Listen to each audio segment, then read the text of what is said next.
खुलुमबाय दिनैनि NBNनि रादाबखौ फरायदों जारिमिन बरगयारिया दिनैनि गाहाय रादाबफोराव दङ बर' समाजारि आबुं सावथुन मिस्टार सानजारिया ओंखारबाय बेंगालुरुआव आइजो खौरांगिरि जिउ फोजोबस्रांनाय जाथायखौ क'क्राझार प्रेस क्लाबआ सोंखारिदों आक्रासनि 48 घन्टा आसाम बन्दआ क'क्राझार सहराव खावख्लाब खावख्लिब गोहोम खोख्लैदों आरो दावहारु गारलाबाथा बसुमतारीनि गा-17थि रुंसारि सान फालिनायनि थाम-थिम धेमाजि जिल्लानि सिमेन्ट सापरियाव जोनोम मोननाय PKMB प्रडाक्शनजों दिहुनजानाय 6थि समाजारि आबुं बर' सावथुन मिस्टार सानजारिया ओंखारबाय।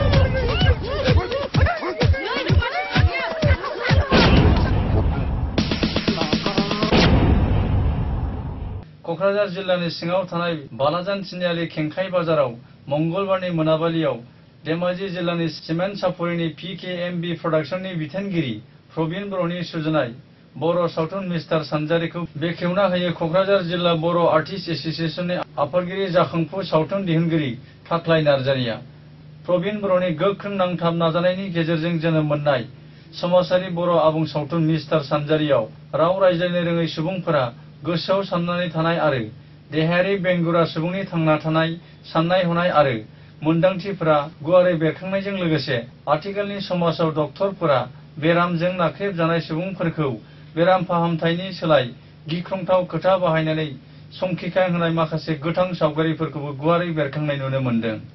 मख'नाय जायोदि समाजारि आबुं बर' सावथुन मिस्टार सानजारियाव मिनिनाय फेस्ला दुखु आरो हांमा सुनाय फाव फेसन बेरखांनाय सावथुनाव गाहाय फाव खालामो बिमल बसुमतारी, मनज बसुमतारी, जनाली दैमारी, दिबि बर', गाराङाव दङ फुंजा, कातिराम आलारि, हेमेन्त आरो प्रबिन बर'आ।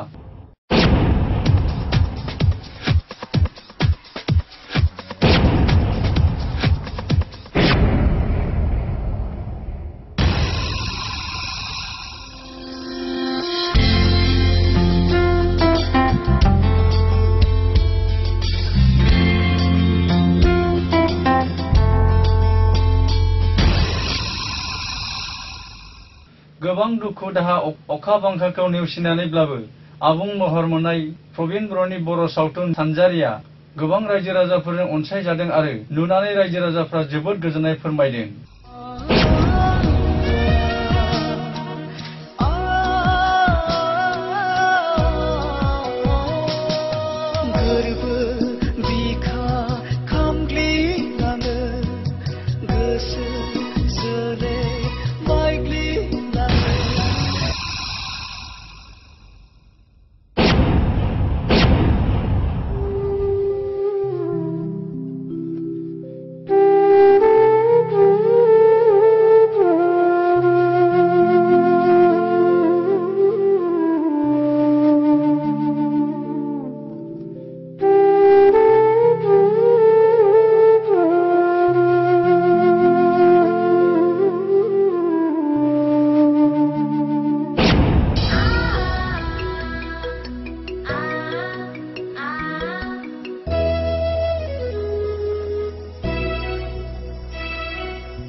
कर्नाटक रायजोनि राजधानी बेंगालुरुनि राजा राजश्री नोगोराव थानाय आइजो खौरांगिरि गौरी लंकेशखौ सिनाय मोनै दुथाङा आंगो न'नि लांगोनायाव इनायै जिउ फोजोबस्रांनाय जाथायखौ दुलाराय आसामजों लोगोसे क'क्राझार प्रेस क्लाबाबो गोथौयै दुखु मोननाय फोरमायनानै आइजो खौरांगिरिनि जिउमाया जाहाथे सोरगोआव आलो गोजोन थांनानै थाहैनो जायगा मोनो बेनि थाखाय अबंलावरिनाव आर'ज खालामो।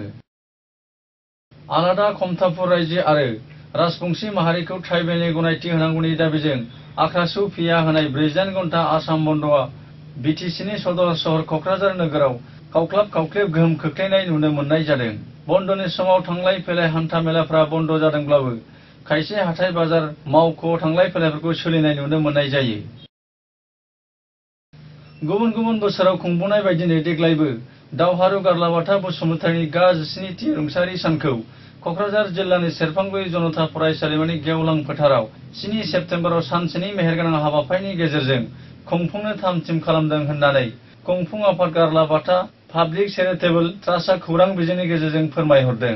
दावहारु गारलाबाथा बसुमतारीनि रुंसारि सानजों लोब्बा लाखिनानै बिथांनि जिउ सानस्रिनि सायाव गुवारै सावरायलायनायजों लोगोसे गारलाबाथा बसुमतारी टेलेन्ट एवार्ड 2017 खौबो गथायनाय हाबाफारि लानाय जादों होननानैबो खुंफुं आफादनिफ्राय फोरमायहरबावदों।